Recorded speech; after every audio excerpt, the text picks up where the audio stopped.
Hello, hello. Happy Friday. I am so excited for today's episode. Today I have Angela and James Mitchell. We're gonna have a fun conversation today. So, pulling from their years of personally in their 13 years of marriage and professionally as a licensed counselor and certified coach, Angela and James developed love intentionally to help couples design, implement, and sustain a conscious relationship rooted in depth and intimacy. Angela has been in the counseling field for over 20 years, working with abuse survivors, children, families, and couples. James is a transformational coach and lifelong entrepreneur, having helped hundreds of clients to live their best life. Welcome. I'm so excited to have this conversation with you guys today.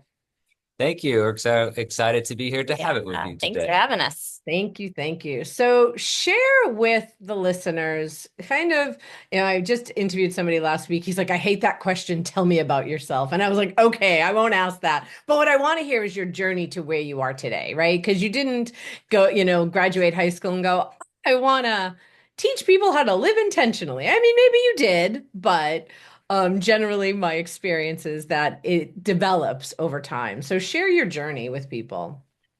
Yeah, so what's fun about this is there's two of us. And so I've got my journey, she's got hers, and then there's the part where they reach a confluence and come together, not just in our marriage, but then also in choosing to work together. Um, Choosing to help people was a journey for me because for me it was just I wanted to live my best life. I wanted to achieve my dreams, my goals, build wealth, have an amazing family. And along the path towards that and different ways to create that life, um, I would always come across mentors and coaches that would help me through one of those processes.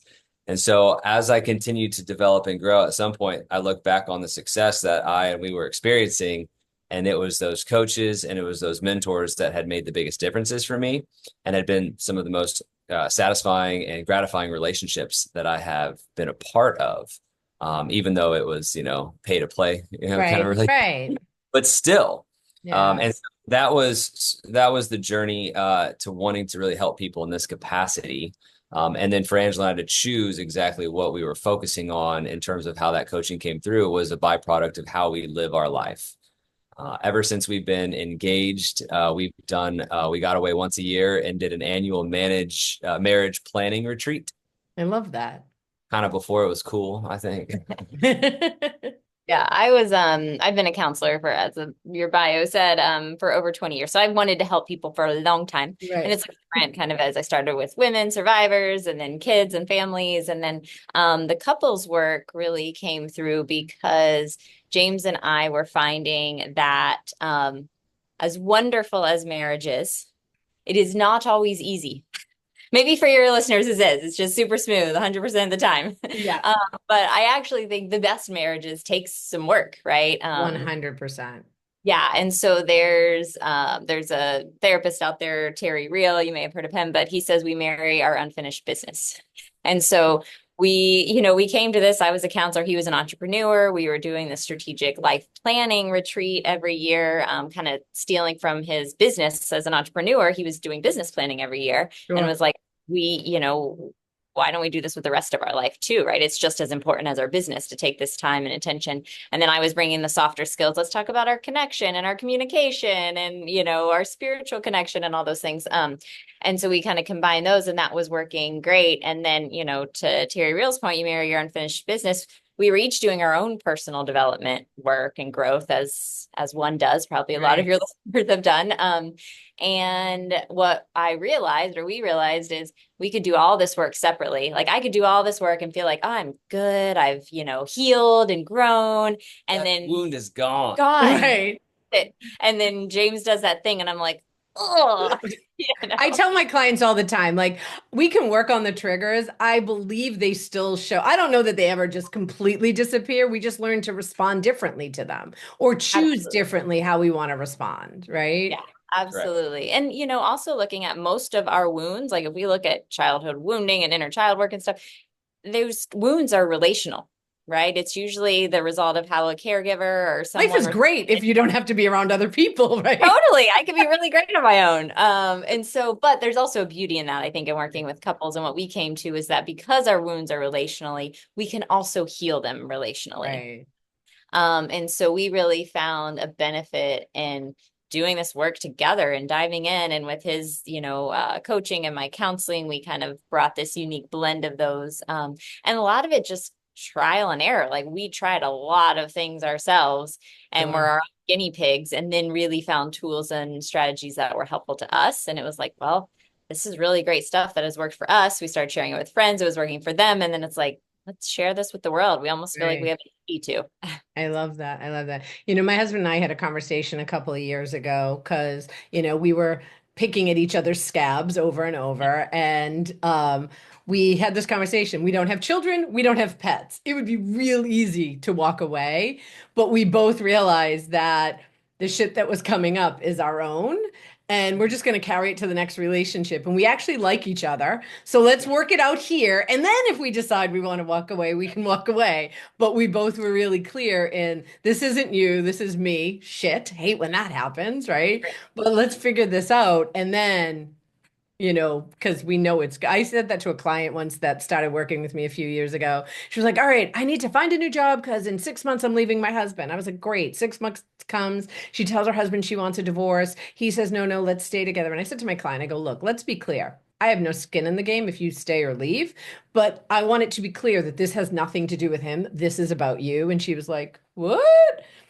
And she's still with her husband, whether they stay together or not, still, right? Yeah. It's hers, but she's working on her because she now realizes this is her stuff, not necessarily. I mean, and yes, there's us, there's me, you, and there's the body, the relationship in between. Yeah. So I You love need to that. work on it now with somebody who knows you, loves you deeply. Right. Get to go deal with it again with the next person, right? Right. So You just started I don't know if I shared this with you when we met. I was a professional matchmaker and a date and relationship coach for 4 years, 3 years. And I spoke to thousands of people over that time. And I would always ask, why are you single? Why? Most of the people I worked with were like 40, 50, 60 years old. So they had previous long-term relationships, whether they were married or not. And I would always ask, why did it end, right? Why did your marriage end? Why did the relationship end? The smallest percentage of people would say addiction, abuse. The answers I got were, we just had nothing in common anymore. We just grew apart. And it's because, like you said in the beginning, relationships are fucking work. And they weren't doing that work. They were just like, oh, and so let's talk about that a little bit. You call it intentional intimacy. So tell the listeners, what is intentional intimacy so that you don't get to the 17-year mark and be like, I don't even know who I'm married to anymore. Yeah. An interesting statistic out there, and I will get to your question, but is that divorce has really like stabilized in US culture anyway, across most age groups. It still is increasing in one. Do you know which one that is? Are you I do familiar? not. Empty nesters. Oh, So yeah, it's that which makes made a sense. ton of sense to me when I read that, because sometimes we get really busy doing life together. And especially, we have 3 kids, those of us raising children, and careers and all that stuff. And then you get to a point and all of a sudden the kids are gone and the careers have maybe kind of stabilized or slowed down. And you look at each other and you're like, Who are wait, you? and who am I? Maybe I even lost Right. myself along the way, Yeah. right? the focus becomes intentionally raising these kids together, intentionally surviving raising kids together, Right. intentionally buying this house together, intentionally going on this beach vacation together. Intentionally growing a business and potentially, And yeah. so you're really focusing, and there's a lot of intimacy in that process if you allow there to be, right? And if it's also permeating from the other places, because that won't sustain a relationship forever in and of itself. So Yeah. really what the whole idea of intentional intimacy is, how do we maintain that connection? And it's going to take intentionality. It's going to take some focused action, right? So that we are staying connected as we are building this life together. So we've really identified, if you Google intimacy and types of intimacy, it'll come up with any between the one that James thought was the one type of intimacy that Right. existed. You can probably guess which one that What it is. is. That's just the softer way of saying sex. Right. Right. Intimacy. So that one, versus like some people come up with like 12, right? We have Right. 7 that we really like. So ours, just quick overview that we focus on with people is sexual intimacy. It is important. Physical intimacy, which is that connection, affection, like holding Snuggling. hands, snuggling, hugging, right? Those kind of things. Emotional intimacy, which I think most people are probably familiar with. That's the flip side. That's like the other side of the coin for the coin for the sexual intimacy, right? I need sexual intimacy in order to want to be emotionally connected and tender and soft, and she wants this type in order to be open to sexual intimacy. And so those are Right. the two that I think really get caught up a lot. And so these other ones are really important too. So the fourth We big. got intellectual, right? Do you Mm. stimulate my mind? Experiential, right? Do we have shared experiences, shared hobbies, things we like to do together? Trying new things. Yep. Yeah. Spiritual intimacy, right? Do we have that deeper, like soul level kind of connection? And then one that we've kind of coined the term for is but creation intimacy. What are we creating together? And that was kind of, as James alluded to before. And sometimes that can be we're creating this family together. We can be creating a business together. We can be creating a life together, a lifestyle. But how there's intimacy that's formed when we're creating something together as well. So we really look at when we talk about intentional intimacy, not all of those types are going to be available at all times. Sure. And not all of those types are equally important to different people, right? My bucket of what I need and want for emotional intimacy is larger than James's emotional intimacy It's bucket. more like a vat than a bucket. My favorite. And so part of it is looking at identifying what do I need to feel connected and close? What does he need to feel connected and close? Right. And then how are we intentional about those? And when some of them aren't available, I just had a baby and I can't have sex for 6 weeks. Okay, can we scratch some of those itches through, just physical touch and that type of intimacy? Can we have some, good emotional intimacy during that time, that kind of stuff. So I might have a craving for, one of the types of intimacy that isn't available, but I'm not starving, right? Because you're filling the other 6. Yes, exactly. Yeah. Yeah. I love that. How do you, I work primarily with women. I have worked with men over time, but primarily with women. And some of the women I work with have done work, right? They're working with a coach, they might work with a therapist, maybe a healer, but their partners aren't always doing the same type of work. Mhm. Right. And that is challenging. I mean, I know myself when I started on my journey, my husband wasn't. And I would call my dark night of the soul and like just shut down for a month. And he was like, what's happening? Are we getting divorced? Like, what's going on? And I couldn't articulate what was going on. But that's when he started thinking, maybe, he will say, I used to say to him, look, if you're going to do this work, you have to do it for you, not for me. And at the time, he said he was doing it for him. But later, he's like, yeah, no, I was 100% doing it for you in the beginning. Yeah. But I'm grateful that he does his work, right? And then we do our work together, but not every partnership is equal. How do you encourage people to either bring their partner along or manage that where one partner is like, they want all this intimacy and the other partner is like, life's great. What are you talking about? We're fine. Yeah. Great question. Great question. We get that one a lot. Because typically speaking, in a relationship, one person signs up for our classes, one person buys our thing, and then they want to present it to the other one in a way that's got a high odds of success, right? Or I'm not even going to address that if you're not into it. So the first thing is that's a bid for connection. Mm-hmm. And so if you are putting those bids out there for connection with your spouse, I like to say your ride or die a lot of the times. I really hope that they are receiving those from you. And if they're not, at least just start there. Say, hey, this is a bid for connection. And yes, things are good. And I'd like things to be a little bit greater, Yeah, I think on that too, some, not totally gender stereotype, but we found that often men feel more comfortable with the concept of coaching, right? If I'm going to counseling or therapy, and I'm a counselor, I full supporter Yeah. of that. However, people sometimes associate it with something's broken, something's wrong, right? And Right. I'm thinking, oh, we're fine, things are good, right? So sometimes they can relate to coaching better because everyone, not everyone, but a lot of Yeah.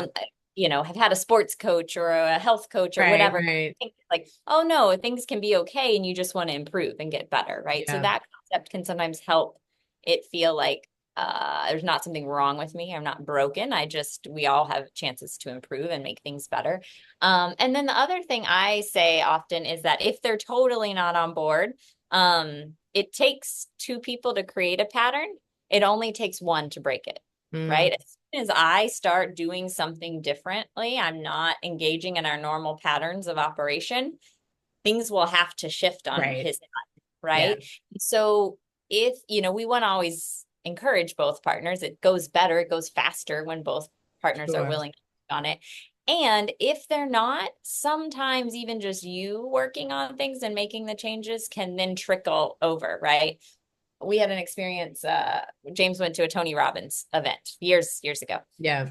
It was kind of his, I think you walked on fire. I don't know. It Definitely walked was, on yeah, fire. it was one of those, like, and he came back and like he was on fire. He was just like all lit up and he's like rambling and talking fast and I can't even keep up. I'm like, You're like, I don't know what's happening right know now. what's going on. Right. Happened? What language is this? I don't know what words you're using. What does that word mean? And anyway, and what I realized in that moment, I was like, he had this really big, like life-changing experience. And if I don't keep up, I'm going to be left behind, Sure. Yeah. or we're just going to grow in different ways. And Grow together or grow apart. Right. Well, and I think that was my husband's, this was probably close to 10 years ago now, right? That was him. He's like, oh shit, I got to get on board. Because I remember being like, this can't be the rest of my life. Like what we're doing here, like this whole sitting in front of the TV, right? Like, and I think he had that like, oh shit, I've got to do something or I'm losing her, right? Like, so in the beginning, I think it was fear-based, but it ended up being, he's like, oh my God, I'm so glad I did that, right? Like he realized that. I'm curious. I've had a couple of conversations with other guests on the podcast. I have one gentleman who I just talked to last week, and he has a podcast called Real Men Feel. And we talked about, I used to teach at a healing school, and, like 2% of the students were men because we don't, as a society, make it safe for men to share their emotions, right? We, as women, we say we want these soft men and then we have them and we're like, ooh, what's wrong with him, right? And it's so sad because, I teach a workshop called How to Manifest Your Partner, and I taught another one on relationships. And I said, okay, women, you want a man to have blah, blah, blah, blah, blah, blah, blah. Really, you want to date women, right? Because they're all characteristics of women. And I'm curious, like, how do you run into that? Because it is, I think society doesn't allow men to be intimate, right? They, physically intimate, yes, but the other parts, it's not, so, I think it's getting better, but as a rule, it doesn't feel socially acceptable. So how do you manage that? That's a great question. I like to call it mintimacy, Ooh, I like that. right? And this idea that men are already experiencing a lot of intimacy, they're just not calling it that. Right. The guys that go out with their hunting buddies, it's the only time they probably sit around and talk about their relationship, right? Men that have experienced sports, team sports. That's one of the reasons everybody loves football so much, whether you're playing it or watching it, right? It creates this shared emotion, right? Big emotion. There's a lot of intimacy in that. You're creating something together, right? And so I just want to point out that men are experiencing a lot of intimacy and they're just not calling it that. So I make love themselves that. and there's also, those are ways to practice that emotional intimacy, or at least go out there and experience what it feels like to then bring home, I'm going to use the word conscious masculinity, to your spouse, to your wife, to your ride or die. So this toxic masculinity idea has really, I think, hurt not just like the idea of masculinity, but also the ability for a man to have a tenderness, right? To be Aubrey Marcus, I love his stuff, and he calls it the warrior poet. I love that. Those parts. I love that. Do you work with people that are in longer term relationships, shorter term? Oh, are you guys frozen? Oh, there we go. There we go. Hey, we're back. So, I was like, wow, that was an ending. I was like, okay, he's done. And then I was like, oh, wait, she's smiling really awkward. Yeah. Yeah, and I think,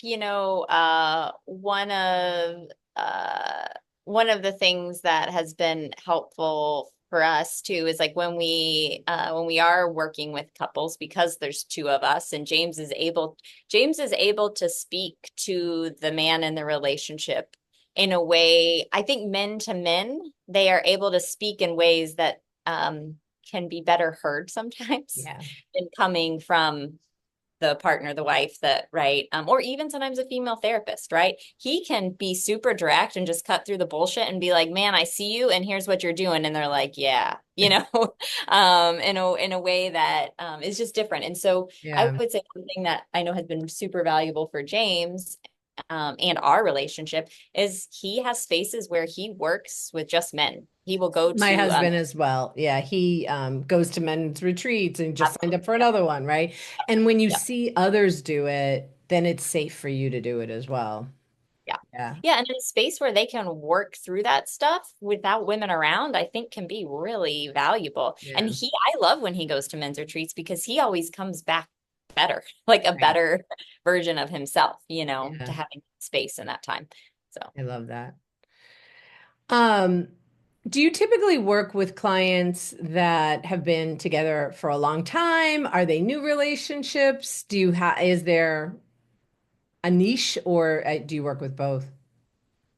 We typically, there's the first bar to cross for us to work with us is that you are in a lifelong committed relationship.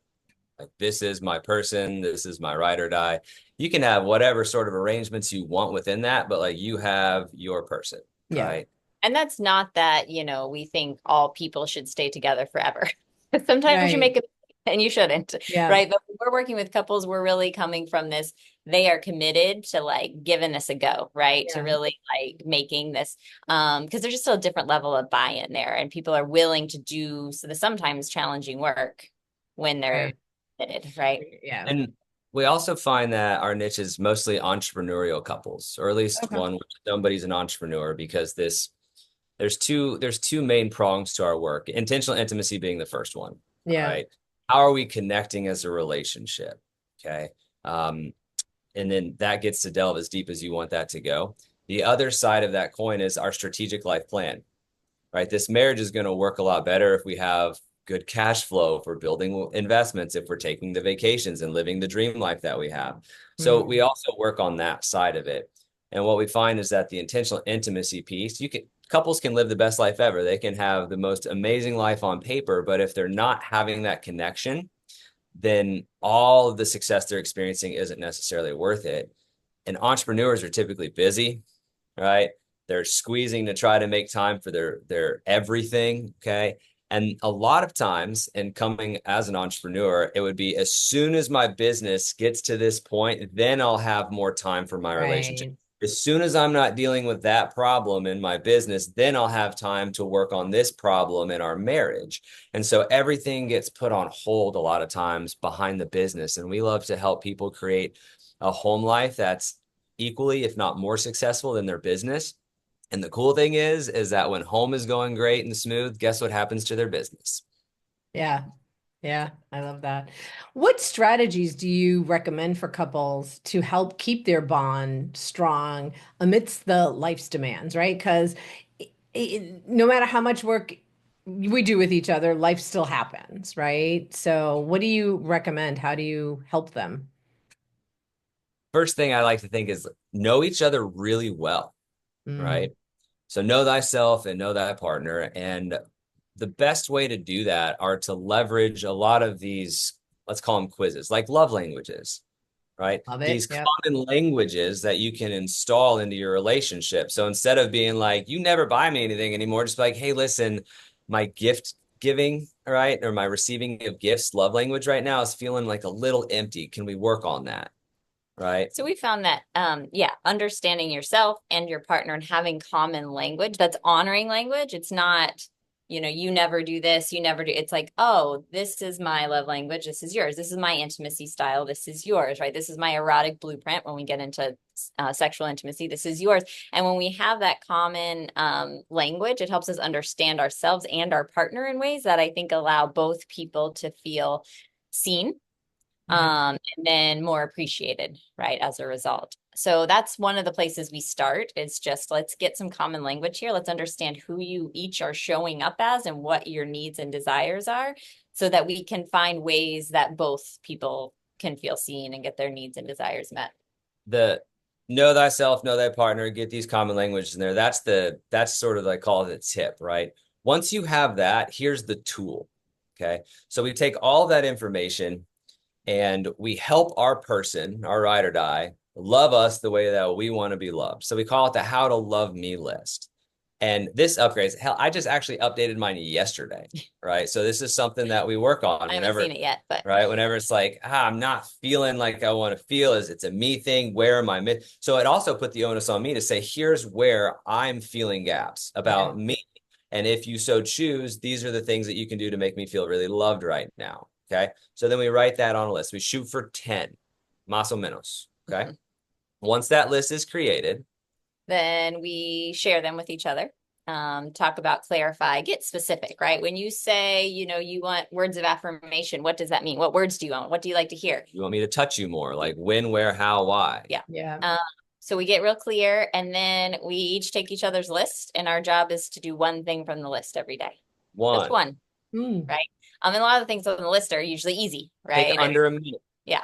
And then these things, as we start, James likes physical touch a lot. So I remember one of his things years ago was like, when we were in the car, if he's driving, he would love if I would put my hand on his leg or put my hand on the back of his neck or whatever. And at first I had to really think about it. We'd get in the car and I'd be like, oh, hand, knee, like had to have a little reminder on your phone go off. Yes. Yeah. Leverage all that technology. Yeah. Hell yeah. Right. Yeah. So it was like super intentional at first. Now it's just habit. I don't have to think about it anymore. We just get in the car and he's driving and I tend to reach over and put my hand on him, Right. So some of these become habit over time. But anyway, it's just that, again, being intentional, they can be quick things that help you stay connected, help both of you get your buckets full, right? Yeah.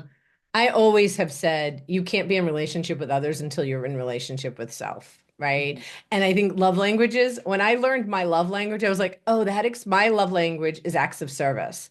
My husband does more around this house than I will ever do. But before I understood love languages, if he said he was going to do something and didn't, he might as well have said to me, I hate you, I'm leaving, goodbye. Right. Because that's what it felt like. But then I was like, oh, he just has ADD and forgot because he did the 72 other things, but the thing that was important, he just forgot to do. But now I understand it's me and not him. And that just shifts the dynamics altogether. Right. Yeah. Yeah. I love Yeah. that. We also encourage couples, like James said, he updated his list yesterday. Even things like love languages, we encourage people to take them again after, after time has passed, because they change. When James and I met, I already had a son. I had our now oldest. And so I was a single mom. So my love language was acts of service. And I really think it was just, I needed help. Like I just like, help me over here, somebody. And if you do, I'm going to fall in love with anyone who helps me. Right. Yeah. And then, so he's Lucky like, me, right? yeah, he's like doing all these acts of service. And then like years go by and so is she. Yeah, by the so was way. I. We were both doing it. And then all of a sudden years go by and it's just not really hitting the mark. We retook the test. Mine came out as words of affirmation. He's like, I don't have to sweep the floors. I just tell you you're pretty. And I was like, yeah, apparently. I love that. Well, and I think, you made a good point, right? Like I've had conversations with people where they're speaking their love language to their partner, right? My husband isn't about acts of service. He's about quality time. And that can be just like sitting watching TV. Like he just wants to be around me, right? And if I was always doing things for him, that doesn't resonate for him, right? So I've had conversations with people where they're like, oh, and I'm like, no, that's your love language. You need to speak their love language or know what their love language is for starters. Yeah, we call that the platinum rule, right? The golden rule. You've probably heard is treat others how you would like to be treated. Right. Rule treat others how they want to be treated. Exactly. Maybe Exactly. to be treated. So What are some of the common obstacles to intimacy that you've seen, and how can partners maybe overcome those? Kids, don't have them. I No, I'm just kidding. didn't. I knew that was one of them. yeah. I love our kids. I Yeah. had them on purpose, and that is very true. And so we have a whole track on parenting, especially with young kids, and how to create that intimacy, and then also with teenagers because it switches over time. But outside of kids, other obstacles to intimacy? I think number one, or one of the number ones, is stress, right? Mm. And so there's a book called Come As You Are, Emily Nagoski. Some people out there might have read it. Great book, highly recommend. James read it too, because I told him to. But it's about female desire and all the latest research on female desire. But one of the things she talks about brakes and gas, right? So there's things that, put the gas on, right? That like get us ready for intimacy, and then things that put the brakes on. And it doesn't, just like a car, it doesn't matter how much you're pressing the gas if the brake is on, right? So Mm. really for women in particular, and I know you said a lot of your people you work with are women, it's how do we remove those brakes? And stress is one of the number one brakes to intimacy. So James said before, kids can cause stress, right?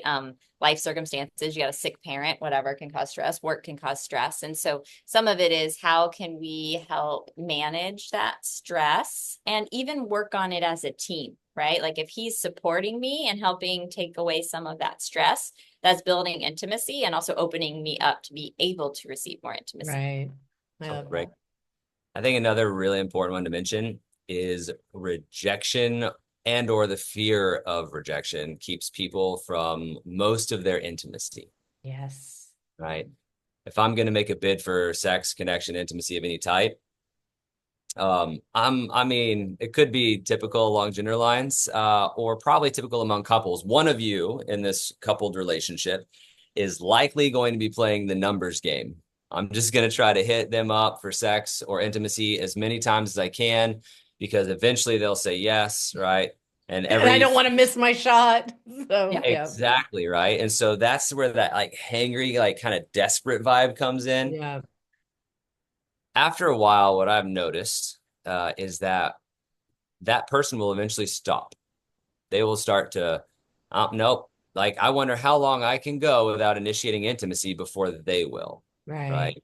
Because they just get tired of the rejection, or they get tired of the fear of rejection. Or you know what? The rejection even shows up, and instead of leaning into that rejection, I'm like, it can hurt, right? So then all of a sudden, I'm taking it personally, and that's the third one. So rejection, taking personally, also gets in the way of intimacy instead of feeling like that, hey, now's not really the time kind of thing and being like all playful about it. Like, oh, really? Now's not the time.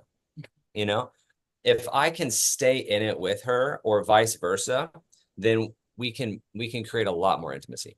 I love And that. sometimes what can happen in that dynamic too is that for the other partner, it can feel like pressure.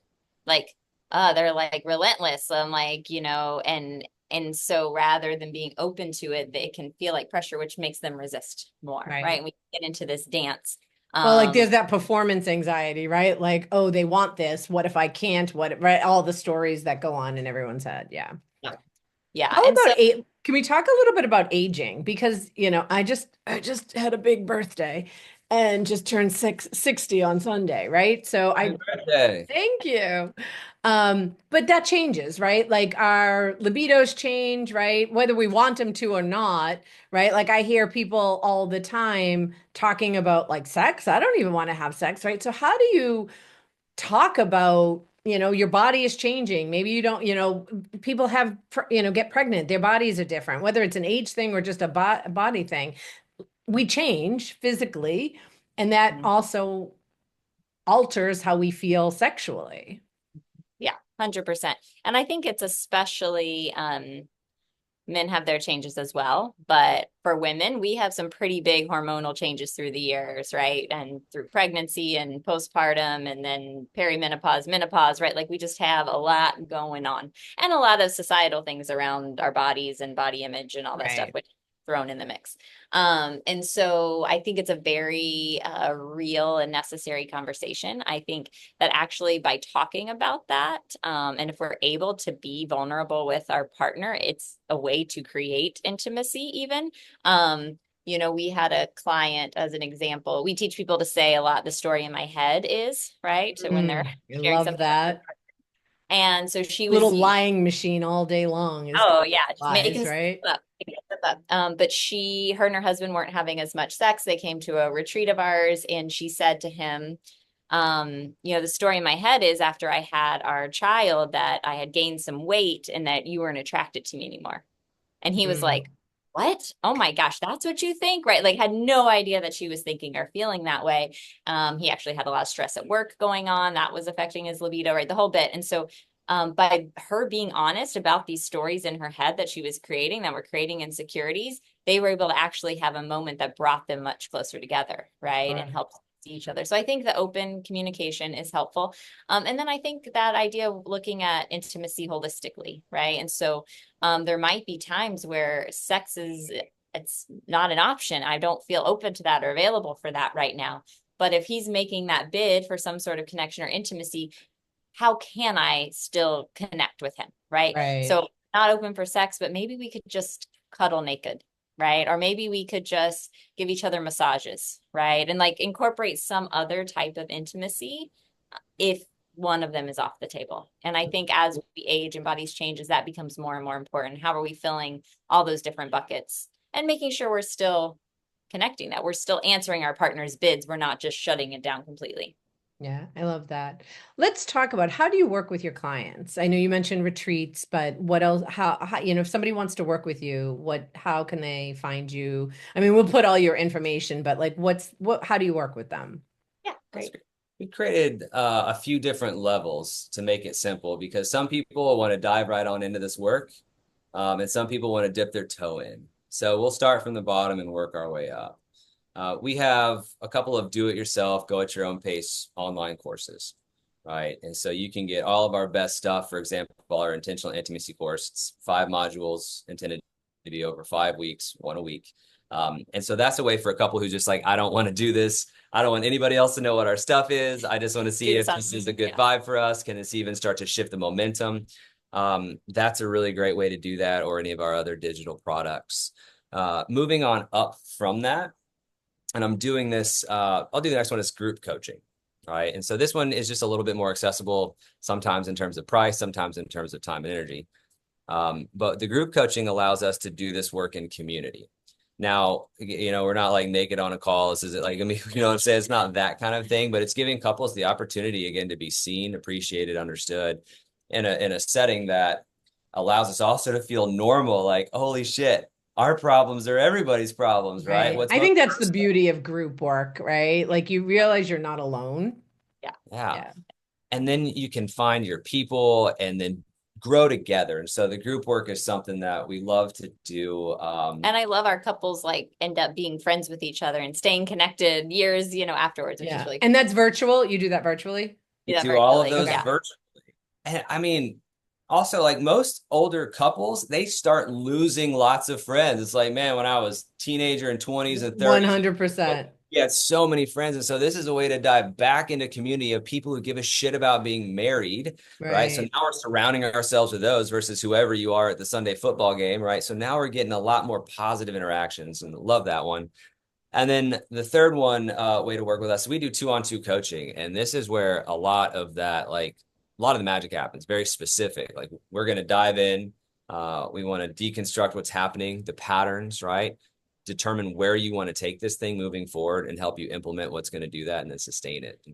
We do that. What's unique about us is all of our coaching calls are the two of us and the two of you at the same time. So we can have this holistic, very well-rounded approach to whatever it is that you're experiencing. Yeah. And then as you mentioned, we do retreats, which is in some ways like a combination of all those things, but it's just there is a group dynamic to it. Plus there's like just individual couple work, and we'll check in with couples, 2-on-2 then. And I hesitate to say that because we're living in Peru right now. It's been one of our big goals. Yes.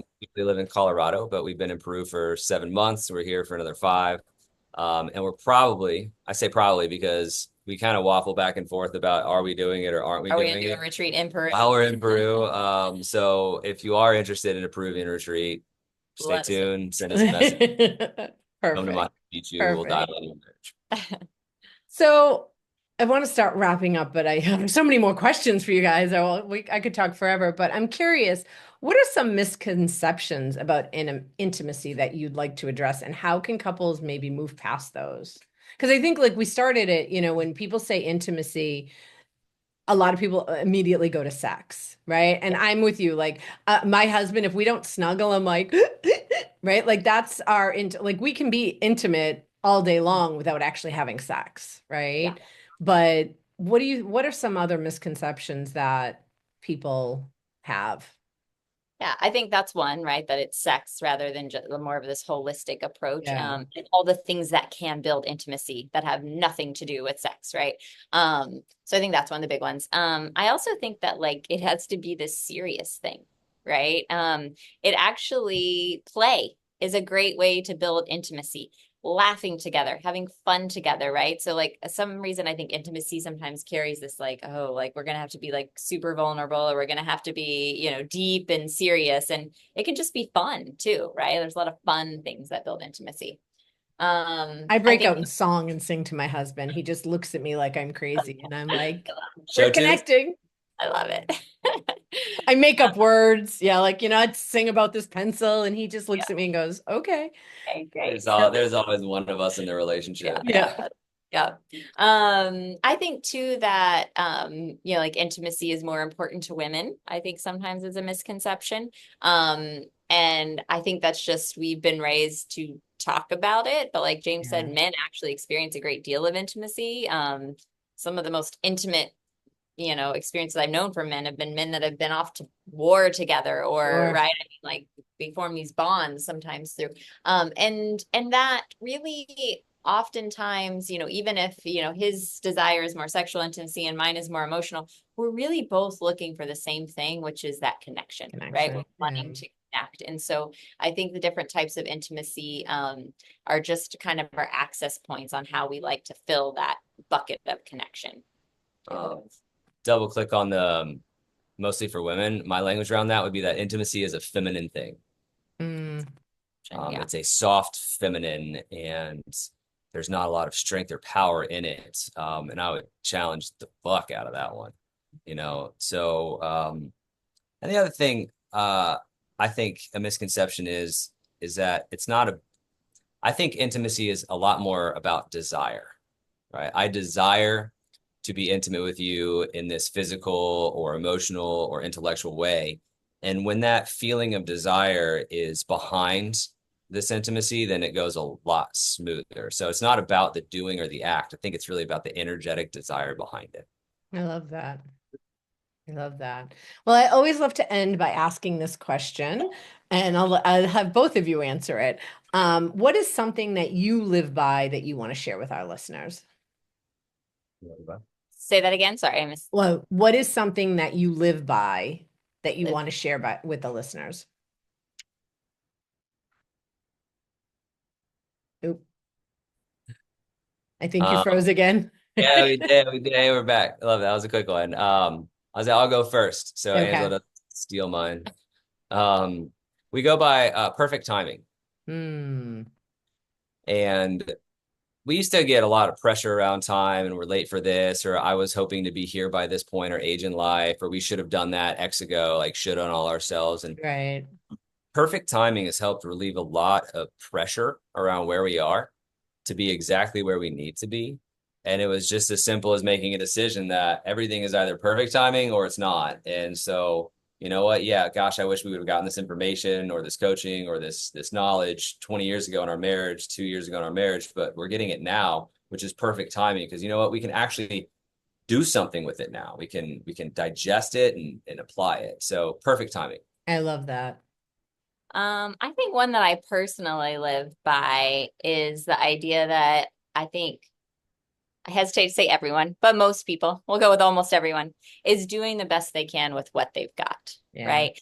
And I think that allows me to see everyone's humanity, see where all of us fall short and make mistakes, and not judge so much the human being under that, right? But just yeah, we're doing the best we can with what we got, and when we know better, we do better, right? And I so love that. Yeah. I love that. I love that. Oh my God, I could talk to you guys forever. But we'll start to wrap up. We'll put all your links in the show notes, and you do have an offer that you want to share with the guests, the listeners. It's an intimacy quiz, an intimacy style quiz. You want to just tell them a little bit about what that is? Yeah. Absolutely. So in terms of helping people get that common language for themselves, we had love languages, there's this erotic blueprints. And so this intimacy styles quiz is a way for you and your ride or die to say, oh, like I'm just an emotional intimacy big bucket, right? Or, hey, you know what? Anyway, so it's just giving a common language around the 7 types of intimacy we covered earlier. You can take the quiz and figure out what percentage of each that you are. It's free. Okay, perfect. We'll put And that then link. great. And then you'll get an email with some like tips on, how to build that type of intimacy and that kind of stuff. So. And we've been running, I don't know when this will air, but Valentine's Day is on Friday. Today's Wednesday, so in 2 days. We've been running a special. We usually sell our intentional intimacy course for $169, which, I could tell you all my stories on that price, but it's freaking awesome, right? People have spent a lot more than $169 trying to get better sex and intimacy. I will tell you that right now. Right. Anyways, for the Valentine's Day, we've been selling it for $6.90. We are Okay. just gung-ho on making sure that people feel able, willing, and no pressure to make such an easy decision. So I'll go ahead and whenever I'll extend this link out, I'll make you a special Okay. one. Perfect. Your audience can have that Okay.